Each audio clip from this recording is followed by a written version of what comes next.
Can you tell us about the mind-body connection? And then I'm going to ask you for some of your incredible advice and research around this important link.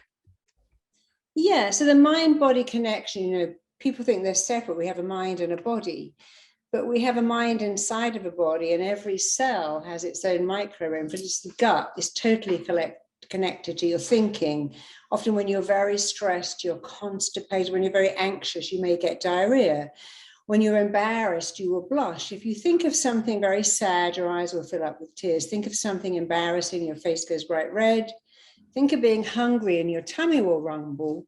And here's one we know a lot. Think about being aroused or something sexual, and you can physically, especially if you're a guy, get totally aroused to nothing more than a thought or some dots on a piece of paper. So these little simple everyday things tell us something. Oh, thoughts become things. Every thought we think has a physical reaction and an emotional response. But even more than that, our body makes our thoughts real. In fact, it's its job. So every thought you think is become a blueprint that your mind, body, and psyche work to make real. You may think you're thinking a random thought like, oh my God, I'd lose my mind if it wasn't in my head, or if I look at a cake, I gain a pound. But when you think those thoughts over and over again, your body starts to work to make them real, because that's its job. The strongest force in humans, I only wish we all knew this, was that we must act in a way that matches how we have chosen. Let's talk about how you can look younger using the power of your mind and rapid transformational therapy. And then let's talk about how you can feel younger. So we'll talk about the youth markers that make you feel and look younger, and how you can control it. Okay. So, if you travel all over the world, you'll see people who age differently. When you go to Japan, women seem to age very differently to how they age in the West. When you go to places, you'll see different. When I've been to a lot of the blue zones, for instance, in Sardinia and in parts of Russia, where people age incredibly well. They routinely live into their hundreds, but they're very active. They walk around, they do their own cooking, they still have sex. And people who age well leave clues. And one of the things that people who age well do is they see aging as a benefit. Certain cultures don't say aging, they say saging. In China, they say you're nothing until you're 70. You haven't lived long enough to have an opinion that means anything. So you said saging. I love that. Yeah, I said that. I'm not aging, I'm saging. People say, don't you mind about getting old? I'm like, mind? Compared to the alternative, I feel absolutely blessed to be getting old. But somebody said to me recently, hey, what's it like to be a senior? I said, I haven't got a clue. I wouldn't even know what that meant. And I would never put myself in those terms. I always think I'm young. I paddleboard every day. I'm very active and fit. And I think that's important, because aging is an expectation that you turn into. If you have parents who go, at my age and my time of life, and it's all downhill now, and I can't do that because of my age, you age very differently. If your mother was Goldie Hawn or Jane Fonda, you'd be aging very differently, because you'd have a different perspective of what aging is. It's an expectation we become. And what people do is say, I've forgotten, it's my age, you see, I forgot my coat.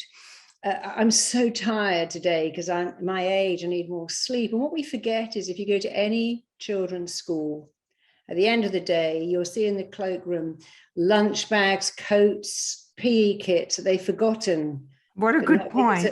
But not because of their age. If my little girl hadn't had enough sleep, she was very cranky, but not because of her age.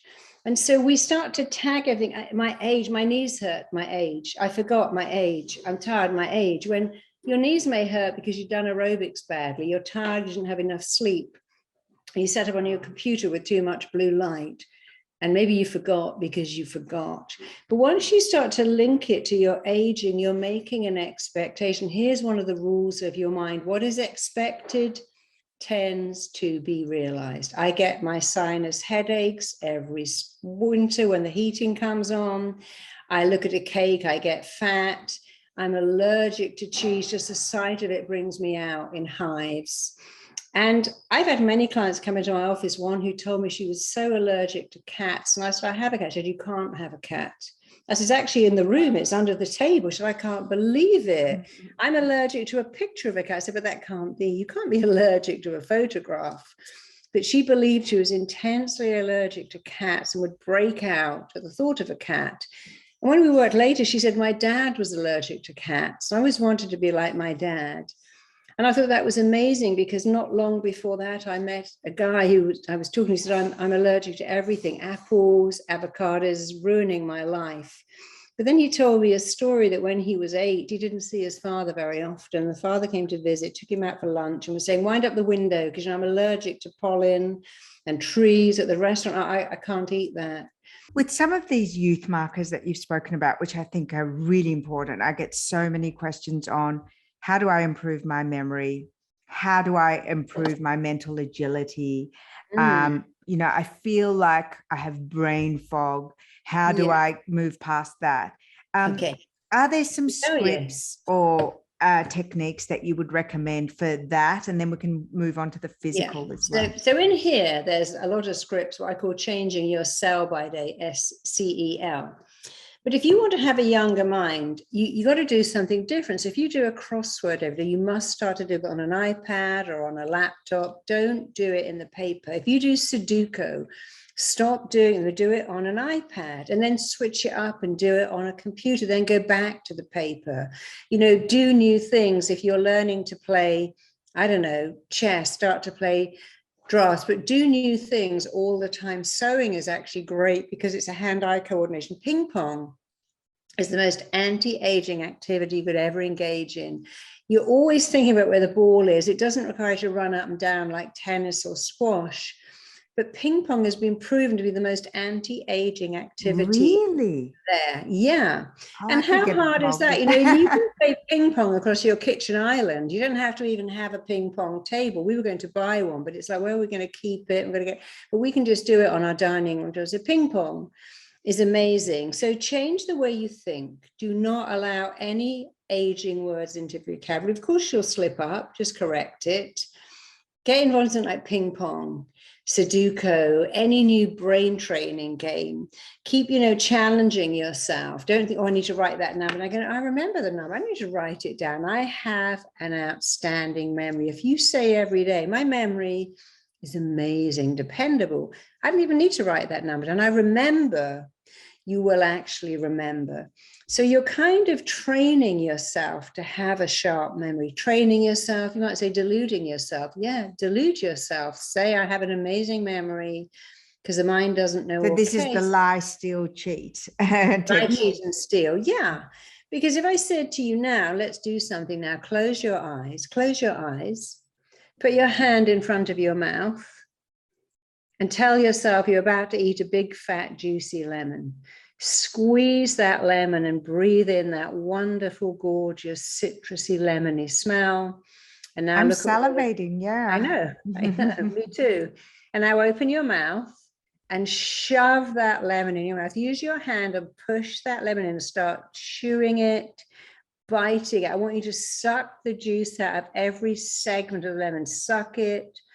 Swirl it around your mouth, bite that lemon flesh until your taste buds pucker and swell and pump out saliva, and open your mouth, open your eyes.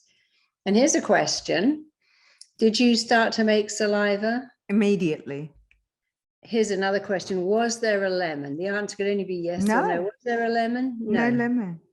Marisa, I'm interested in the title of the new book in the context of spirituality. And there's, a raging debate about toxic positivity and affirmations and manifestations. Where does this sit on the continuum of that? Because, I guess part of the concept of doing regular affirmations is to lie, steal, and cheat, right? Yeah. To tell yourself a better life. Yeah. I think we should all lie, cheat, and steal more than we do. But the thing is, we have to lie, cheat, and steal in a better way. So here's the lie. I just drove to the store. The traffic was hell. And then, oh my God, it was a nightmare in there. Lining up to buy groceries was torture, and it drove me crazy. Now, is any of that real? Was the line in the store torture? Did it drive you crazy? Was the traffic hell? Were you dying on the freeway? Of course you weren't. But, you know, we use these crazy things. My kids are killing me. My partner is driving me mad. My boss is hell. My job is a nightmare. Now, we all know this isn't true. And so we think, okay, I'm lying to myself. Well, if I'm going to do that, how about a better lie? My boss is difficult, but you know what? I got amazing skills. And I just see him as a challenge. My kid is a challenge, but hey, I can't get them out of my bed in 15 years. They'll be in someone else's bed. I won't even know where they are. So this is not going to last. My husband does leave all his pants all over the floor, but you know what? I could just pick them up. Life's too short. And my problem with a husband who leaves his underpants over someone else's fantasy dream come true. My husband has a very rare skill. He can take one tea bag and cover the whole surface of the kitchen in it and leave all drips on the edge of the sink. It's extraordinary. But I think, you know what? I could spend hours going, oh my God, the tea bag, this is so annoying. Why couldn't you put them in a cup, in a dish? I left you some paper cups I could put them in. Or I could just say, you know what, who cares? It takes a minute to wipe that stuff up.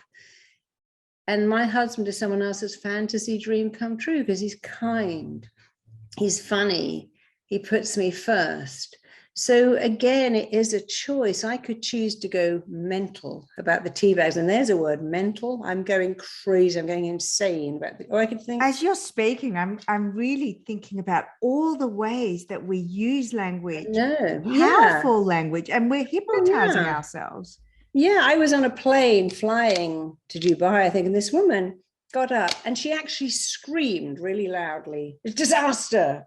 Everybody went, what? And she said, my movie didn't pause when I went to the bathroom. They're like, pardon? It's like, you just screamed disaster on a packed flight. She got really upset.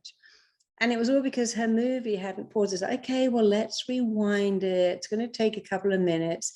It's not really a disaster. It's mildly inconvenient, slightly annoying, a little bit maddening, but it is not a disaster. And that's the problem when you use these powerful words to describe everyday events. When you say, this is hell, what a nightmare. Oh my God, I lost my mind at the weekend. My neighbors are driving me crazy. Because the words shape your reality, you become what you're describing. Your neighbors are not driving you crazy. Hell is not having any money to go to a store to buy any food, to not have anyone to have food with you. Your kids aren't hell. They'll be gone soon, and you're spending going, oh, I wish they were still here. I miss them so much. So it really is about reframing, and it all comes back again to choosing every day you wake up. So you get to change yourself twice every single day, every single hour. You get to change what you're doing and how you're describing it. And that's such a gift that every day, every minute, we're offered the chance to change twice.